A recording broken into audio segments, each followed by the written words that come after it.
Hi, Joe Tringali coming to you again from the Beacon, telling you how to avoid the rocks and shoals in the great river of club experience, or how to avoid the rocks and mountains of the flying club experience. Beacons are here to help. We're not here to teach you how to fly or teach you how to navigate. We're here to teach you where the problems are, to tell you where the problems are.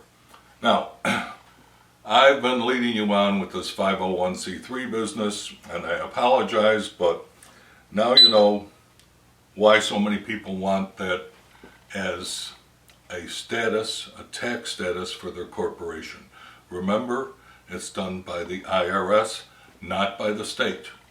So just because you have a not-for-profit corporation or a public service corporation does not mean that automatically you have a 501c3 corporation. You're kind of halfway there, and you might be able to get over here, but the two are not automatic. Keep that in mind. Now, what happens when you screw up? Well, there was a church at Pierce Creek that was owned by Branch Ministries Incorporated, a tax-exempt corporation, which was located in Binghamton, New York. Okay? On October 30th, 1992, 4 days before the presidential election, the church placed full-page advertisements in USA Today, and the Washington Times. Each bore the headline, "Christians Beware," and asserted that then-Governor Bill Clinton's positions concerning abortion, homosexuality, etc., were violated biblical precepts. And at the bottom, it said, this advertisement was co-sponsored by the church at Pierce Creek, Daniel J. Little, senior pastor, and by churches and concerned Christians nationwide. Tax-deductible donations for this advertisement gladly accepted. Make donations to the church at Pierce Creek, etc. This information comes right out of the appellate opinion from the United States Court of Appeals. Okay. Mr. Rosati, the Commissioner of the Internal Revenue, said that this violated the rules for 501c3 corporations, which say you have to be dedicated for charitable, educational, museum, etc., and you cannot engage in political activity. So he revoked their 501c3 status, and now they were required to not only pay income tax on their income, but their members could not take a charitable deduction for gifts to the church at Pierce Creek. Needless to say, this caused a problem. I'm going to tell you now not only what that appellate opinion says, but think about what happens now, okay? Mr. Rosati has revoked this status. They want to challenge the status. Guess who starts the action in court? Not Mr. Rosati. It's the church at Pierce Creek. Guess who pays for the appellate practice and all the stuff as this thing goes on and on and on?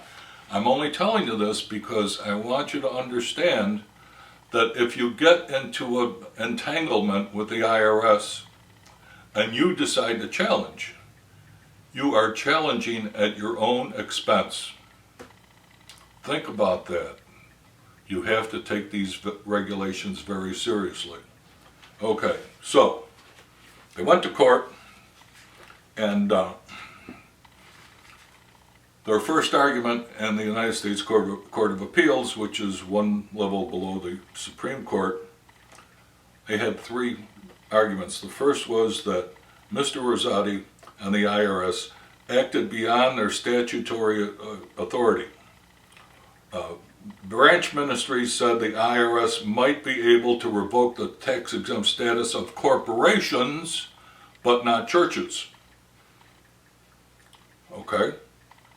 Because a church is a church, and the money is not tax deductible. The court rejected that argument, saying that although every church is a religious organization, not every religious organization is a church. Branch Ministries applied for and received 501c3 status. The court said, obviously, whatever the IRS gives, it can also take away. Okay? Branch Ministries argued, second argument, IRS is interfering with its First Amendment right to free speech. The court rejected that argument as well, saying, no, we're not interfering with your right to free speech. The IRS is interfering with your right to tax-deductible speech. Okay? If you want to go stand on a street corner and yell about the president or whoever, the governor or whatever, that's fine. But you can't do that and get a tax exemption for people who give you money because you're engaging in political activity. Okay? The third argument was kind of the appeal to, oh gee whiz, come on. The church said, look, if you take away our 501c3 status, you're going to put us into bankruptcy. We'll be out of business. We can't exist without that. The court said that's not true. The court said many corporations set up other corporations that are legitimate, charitable, not-for-profit corporations.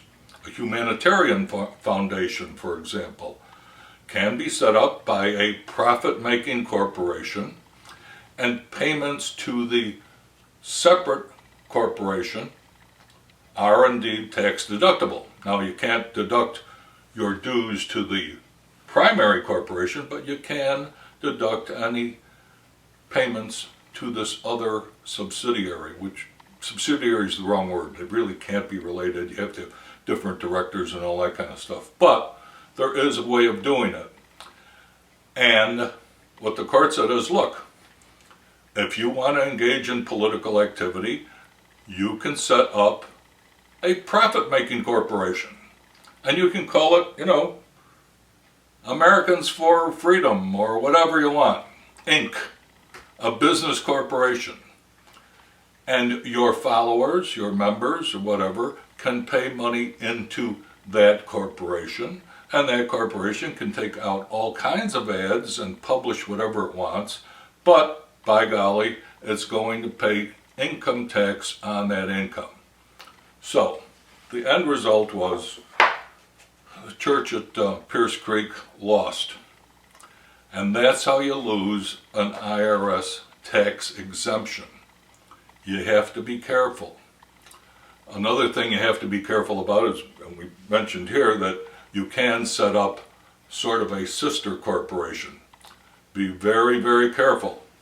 Big beacon there, okay? Flashing red light, big beacon. Make sure that they are separate. You don't want your board of directors, president, or whatever, switching the color of her jersey and going over into the other room and saying, now I'm the president of the humanitarian fund, okay? They have to be separate. They can be related in terms of the overall objectives, but they can't be tied in. Now,